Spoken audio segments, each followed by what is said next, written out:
Jeshi la Polisi Kanda Maalum ya Dar es Salaam linamshikilia kwa uchunguzi baada ya kumkamata mtuhumiwa ambaye amefahamika kwa jina la Zuhura Juma au maarufu kama Matengo kwa tuhuma za kumuua mtoto wake ambaye anakadiriwa kuwa na umri wa miezi 7.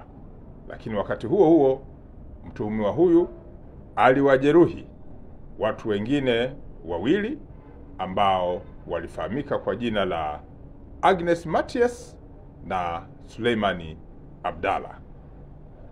Tukio hili limetokea tarehe 30 mwezi wa 6 mwaka huu wa 2025 majira ya saa 6 mchana maeneo ya Nyumba Nyeupe ambayo yapo eneo la Maji Matitu, Mbagala, Temeke, jijini Dar es Salaam.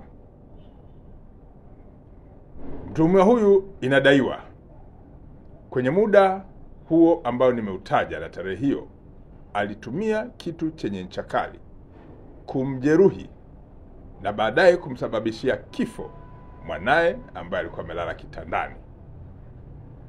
Na baada ya hapo mtuhumiwa huyo alitoka nje na kuwajeruhi watu wengine wawili ambao tayari nimewataja.